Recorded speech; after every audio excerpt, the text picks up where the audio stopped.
Well, folks, as you can see, we have Aristo here, and this is the video for, what is the date? It's going to be the 9th. It's going to be tomorrow's video. Uh, and we've already recorded one, and it was a mishap. I didn't return the recording part on. So anyway, this is the real thing, and the title is The Reality We Create. This is the reality on Mercury retrograde. Yeah, apparently. I mean, we was talking for half an hour, blah, blah, blah, and it was one of the most effortless ones and nice. And I was even, commenting in my own head of, oh, wow, this is a literary, could have been something I could have lectured over an audience or something. One of those rare moments when, the speech seemed, at least from my end, fluent. Whereas now I'm a little bit of, what the hell was I saying, So I'm just beginning to get, I remember the motive for the conversation was for the talk, basically, was that you, Ron, told me that if you don't see changes next year, you will cease doing videos. So to me, that's a big announcement. I've been here since, watching your videos since 2012. And well, I started them in January 2011 is when I started doing them. Yeah. And I started watching them because of the ninth wave stuff. I got interested in that, and then that led me to your videos. And I started commenting around 2012, late in 2013. I even compiled all my comments with all of your talks and stuff in a kind of 300-page compilation work. Wow. Yeah, I have that, somewhere. It's on my Facebook page, and I still have it somewhere. You can have it. It's really interesting. It's between 2012 to late 2013, 2 years of comments, 350 pages. And then after that, around 2013, I guess we started doing videos for a while, and then I took a 6-month hiatus, and we started doing these not as frequently from this venue. And it's been a rough, the latter years have been a little rough. You can see the changes that occurred in the beginning when you were optimistic and the ninth wave things, and you had all of these things to share. And, you were very, very emotional in those videos, much more sad, you might say, or emotional and empathic with all the crap that goes on with the world. And then later you had this outraged attitude, passion in that sense. And then you had the ambassador phase and all of these people and the hopium, and then the big disappointment. And that's how spiritual cycles actually tend to go. You have initial successes, and then you have something that interferes. You overcome it often. And then the second time around, you have something else that interferes that's even worse or bigger than the previous thing. And then you have to choose what your priorities are, really.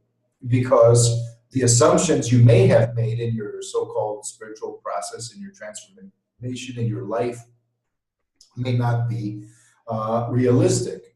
You have a similar situation in astrology. There's something called the Saturn return. When the planet Saturn does a full revolution, it takes about, 29 years or something, 28 point something. And essentially that people usually at that age, they get married, they go for a career, they have a family, they leave the nest in the way that they establish themselves. Something defines their life. Sometimes they have a crisis.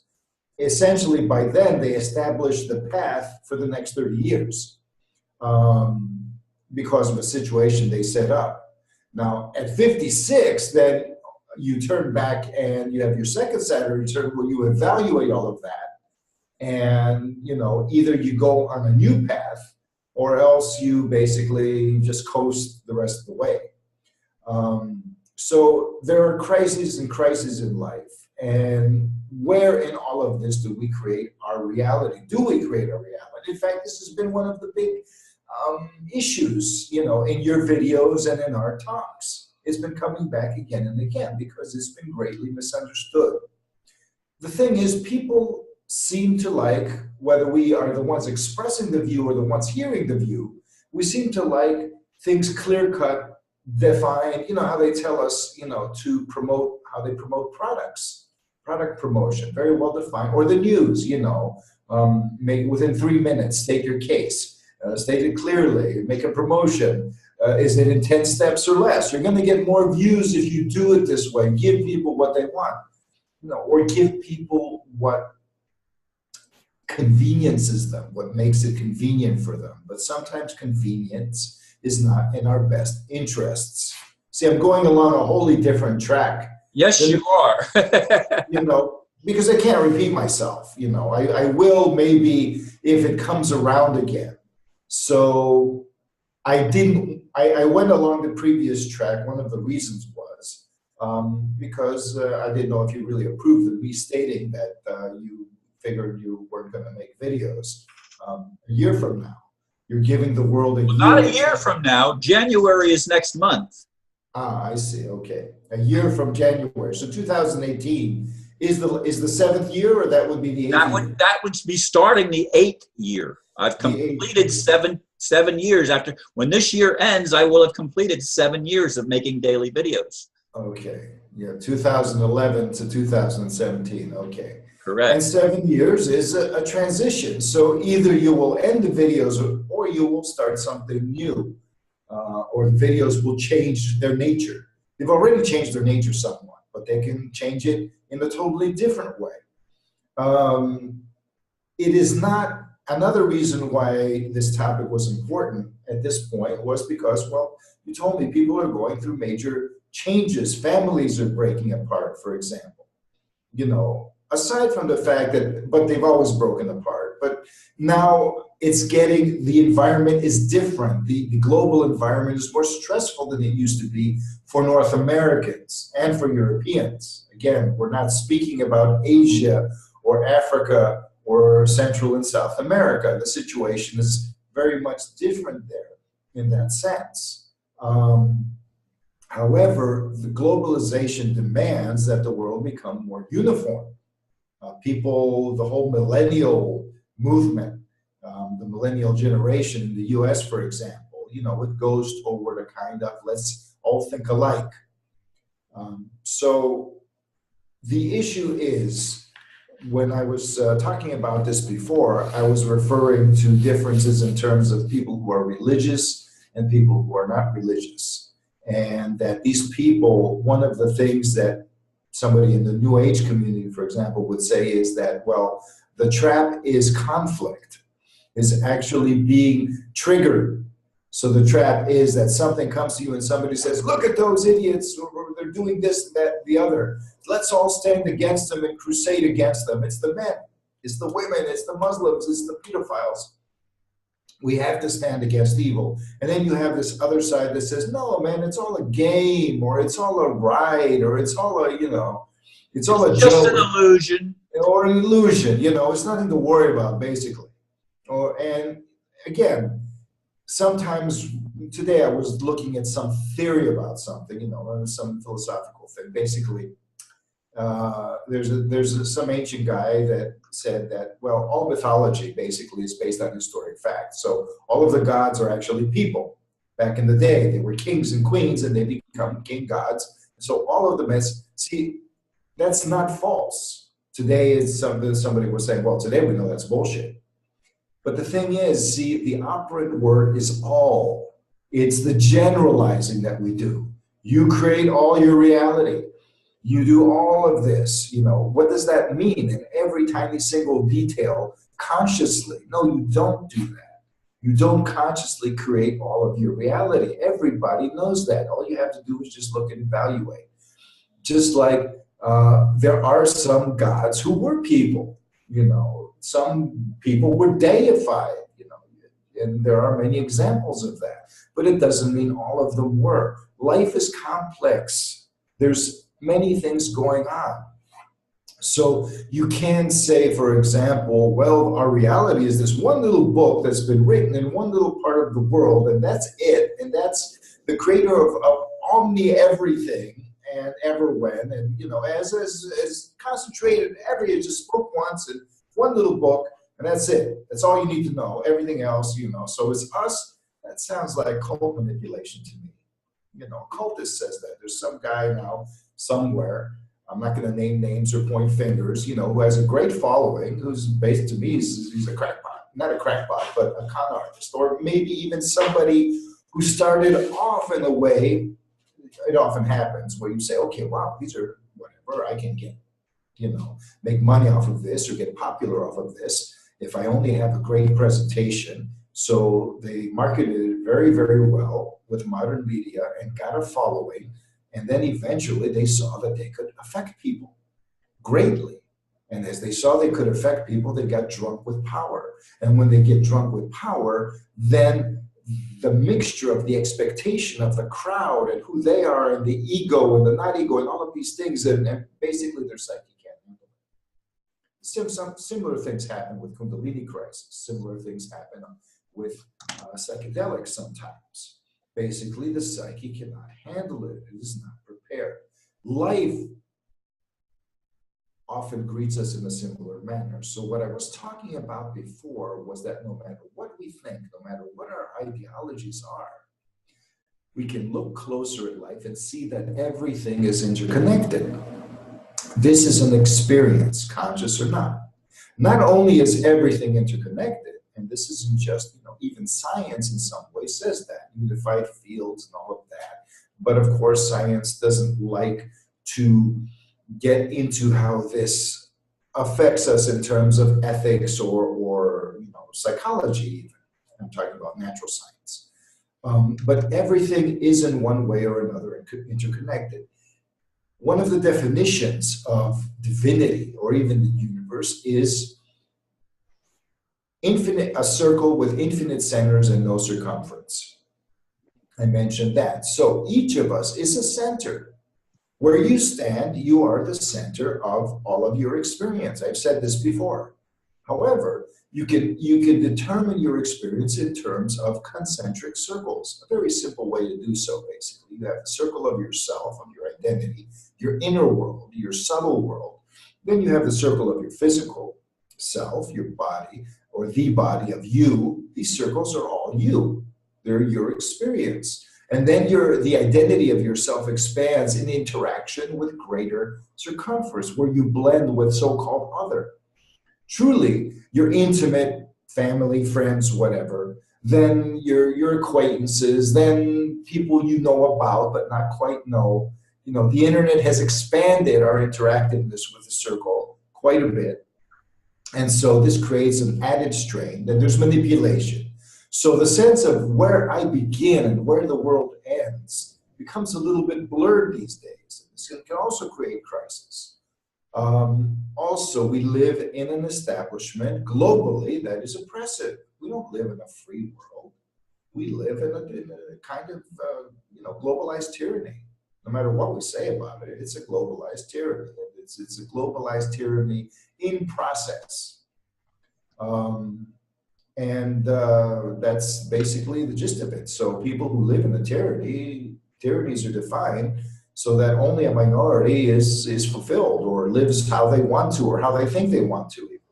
Everybody else's freedom is relative. Even in the best circumstances, the Western world, in its heyday, the US in its heyday, shall we say, or North America and all of that, has been an exception. Freedom has been relative. So if somebody conforms to that relative state and says, okay, this reality is fine, but what's the cost of the reality, for example? I mean, you live in a society where on the one hand you have a minority that says, we don't even want this relative state of freedom. We want to be ruler. Why shouldn't we? I mean, we can easily do it. All we have to do is just get away with it. We've gotten away with it so far. Why should we just be rulers when we can be gods? We have the technology now. We can mutate humanity. We can do anything. Anything the Bible claims this almighty creator has done, we can do, or I can do, each one of them. Some of them go, okay, it's safe to be in the group, but there's a few ambitious ones probably that go, well, I can be the sole god and get rid of everybody, and I'll be the last one, elite standing, whatever. In the end, it all leads to a form of nihilism, because it is a denial of the interconnection of everything. And on the other hand, when you have people who take advantage of the concept of interconnection to deny each individual center, to manipulate you into submitting to their will in the name of selfishness. Oh, you're being selfish, you know, so you have to do what I say, I'm right, you're wrong, and all of that. Now, the thing is, yes, sometimes I am correct, sometimes I'm incorrect. But right and wrong are abusive labels. They are abuse-prone labels, and when we use them, I'm right, so therefore I can step on you. No, it doesn't go, no, you're right, meaning I have the choice to reevaluate my behavior, my thing, my whatever. Or are you right? Are you right for you? Is it right for me? Things are complicated. I'm not out, again, to give solutions. And this isn't as clear and straightforward or even eloquent as I figured the last talk was. However, we are interconnected. And the image that remains from that talk was the fact that I am a center and I have a circle. And this circle is my reality that's closest to me. Then I have a larger circle, and that reality is a little further away, but it still influences. The fact remains that I'm connected to the last circle, and in between all of the people and things and items and elements, all are centers in themselves. And they have their circles expanding from them. And our circles meet and create wavefronts of experience. Think of drops, of raindrops falling on the surface of a pond, and how the ripples all interact and meet and create patterns. You know, physics says, well, if you could imagine this three-dimensionally, that's how matter is. That's how reality is. Vibrating atoms, all rippling, beating each other, just points of vibration in a singular medium. And their interactions create the complex fractal reality that we know today. And so you have the microcosm, the individual, the atomic structure, all of this in self-similarity with the macrocosm. That's another thing I remember saying. Because if life exists here, if I am alive and if I am conscious, then life exists, you know, then everything is in some way self-similarly alive. I cannot be a living human being with a so-called soul, or even just a conscious human being and everything else dead, you know, out of nothing. Nature does not exist in a vacuum. I do not consider myself, you know, all other animals in the world are just, you know, dead flesh or whatever, or even plants. There is just as much alive in their own way. It's just I don't communicate or relate to that life on the same level as I do animals, because the self-similarity is more variant. It's not as much similarity is less with plants than it is with animals. It is less with reptiles than it is with mammals. It is less with other mammals than it is with myself, for example. So we tend to relate to what's more like us, and we tend to not relate to what isn't. The point is that we're not just sitting here in isolation and life suddenly collapses. There's shit going on. If we have been in touch with that shit going on, in connection with a affirming connection with all our relations as best we can, if we were sensitive to our own inner world and the outer world, if we had taken responsibility at a young age in the sense of, okay, I got to chart my course. This is the way this shit is. What are we going to do? And if we took the stand of not taking anything for granted, not saying, okay, well, you know, it's a TV says this, the media says that, the meme, the cliche, there's such a thing as a millennial generation. No, there isn't. It's a fabrication. It's a model. It's a metaphor, whatever. There isn't a generation, people born from this date, all of a sudden there's a cutoff point anymore, that when you look at the earth from the sky, you don't see boundaries. You don't see national boundaries from a satellite view of the planet. Those are imposed, they're man-made. The same thing, everything that is given to us for the most part, and claiming to be real, this theory, this view, religions, they're man-made.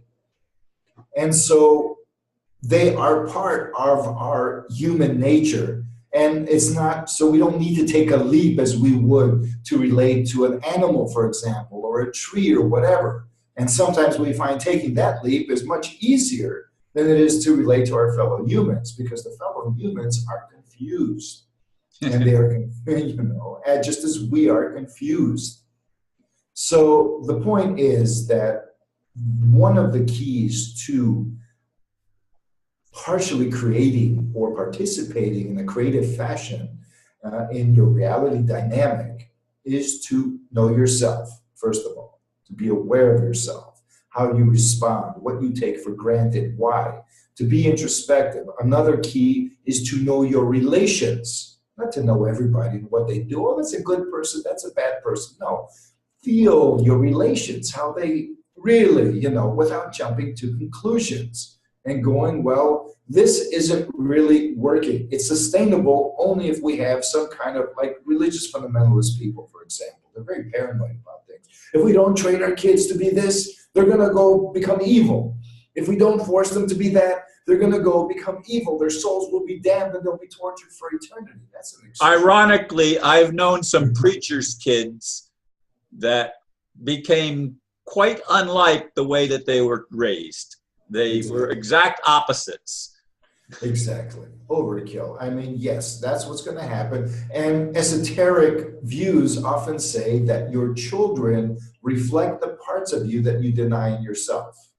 So, for example, somebody who is a militant, over masculinized male may end up having a feminized male child to reflect the side of themselves that they haven't really accepted.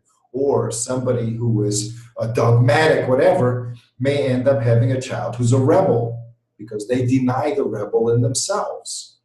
So a balanced individual, and that's relative, but somebody who's self-satisfied will inspire their children to also be self-satisfied without this fear of selfishness, without inducing conflict, to be able to stand up to the complexity of the world, even if it sucks, because we know we live in a tyranny. And yet the tyranny in which we live isn't just political, it's our families can be tyrannies.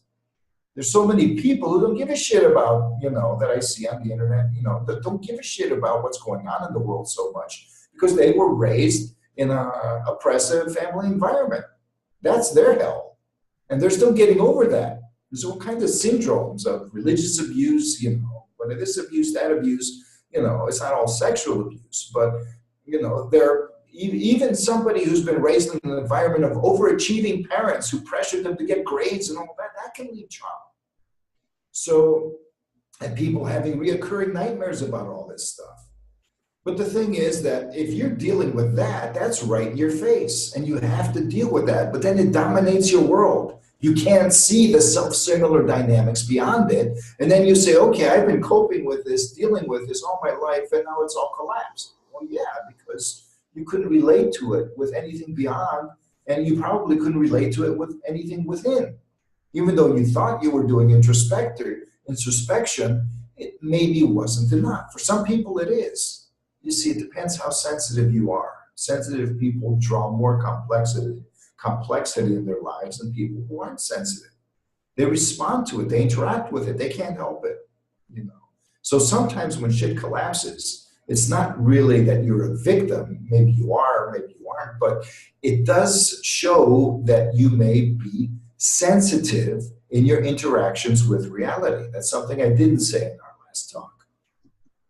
What I am saying now is that there are really no hard and fast rules. That it doesn't serve us to fall for the marketing techniques that coddle us into expecting everything in 10 points or less. Solve all the universe in 10 points or less. It don't work that way. And so when shit collapses, nobody can really make it better. They can't. If they can distract you, that's as best they can. Or they can give you something of themselves by sacrificing something within themselves, and then you're feeding them. Yeah, that may seem to help, but it's also a temporary measure. Vampire, it makes you a vampire, a parasite, not chronically, but maybe for the occasion. Sometimes you need that boost. What psychic healing is, or any kind of healing that you basically channel your energy into somebody, but you also then learn to channel the environment, universal, whatever, if you can do something like that. The point is, without that external connection to our relations beyond our immediate environment, and as you say, no, it's too much, it's too much. Well, yes. If you're somebody who's been locked in a little room and your legs and arms have become skinny and spindly, even taking a walk outside of your door is too much. We have been weakened. And it's fun to be weakened, to be coddled into a position of being a couch potato, to just relax and escape no matter what. And then we live in a culture that punishes our escapism unless we do it exactly how they want. Basically, it will either, if we, because some modes of escape may be healthy, but if a mode of escape does not destroy our souls in one way or destroy our bodies in another way, or both, they're going to come after you if it's because it threatens them, because you're actually claiming more freedom than they allow you to have. So we have our little freedoms and they are being taken away more and more. And so everything is collapsing as a sign, just like we have cancer. One last thing before I close. I did mention the example. Because of self-similarity, we can actually use metaphor to understand things better if it's too hard to just look at it directly. We can say, look, I have this gut flora in here, and the gut flora is full of billions of microorganisms in my gut that are foreign organisms, just like there's people on the planet. And yet, this gut flora, every so often, every hour of every day, goes through die-offs of millions of that population. You change your diet a little bit, a shitload of it dies, it gets replaced by a different species. The balance goes back and forth. You have extinction level events constantly occurring in your gut. And then you have a replenishing. It's just that the time frame is like we're the universe of this gut level bacterial, smorgasbord here. Without that, we would be dead. Our consciousness is dependent on the gut flora. Our health is dependent, our immune system, all of it. That's why many of the things you hear about perforated gut syndrome, all of these syndromes that have to do with the gut. The establishment is attacking the gut. Many in the health movement will affirm this. So just like that, we are like the bacteria in our gut. And I'm saying, who knows what's going on at that scale? If you could shrink yourself down, and if you can expand time to, for example, the lifespan of a bacteria is a human lifespan, what would be going on if you could relate to that level of existence, just as you relate to your own? Is it really just a simple mechanical chemistry back and forth? Or are things self-similarly like fractals? In any case, it doesn't matter. The point is that change is natural and that our planet and maybe the cosmos is suffering from an upheaval that is very similar to an illness because a form of immunity needs to be attained. And that's what we may be doing.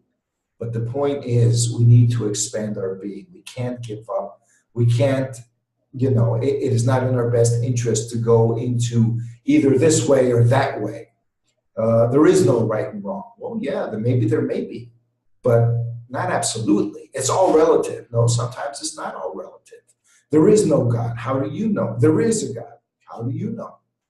Belief is something that needs to be having a strong foundation. It's not something you pretend. You cannot fake it. It's not true belief. That's different. That's theater. So the power of your true conviction comes from your sense of meaning. Will you stand up in the face of the crisis, or will you give up? Does that serve you or does it not? Release all judgments and have a good talk with yourself. And I'll just conclude with that, even though my last talk had a nice, eloquent, smooth ending. And, I can almost hear the drum roll. I'm so sorry about that. That's all right. No, I'm just saying, probably because the recording light wasn't on. Maybe I saw it subliminally and it kind of, But I hope the message does come across. And, I'm going to try to put a blurb down that reflects both talks. But it's true. What was the title again of the talk? The reality we create. Exactly. It is the reality we create. We are co-creators of our reality. And ultimately, they are our relations from our perspective. So don't try to be objective. Be subjective. Be your own center. And relate to everything from your perspective. Just make sure it is the perspective of who you are and not something else has programmed. That's all. Thank you. And thank you and namaste, Aristo.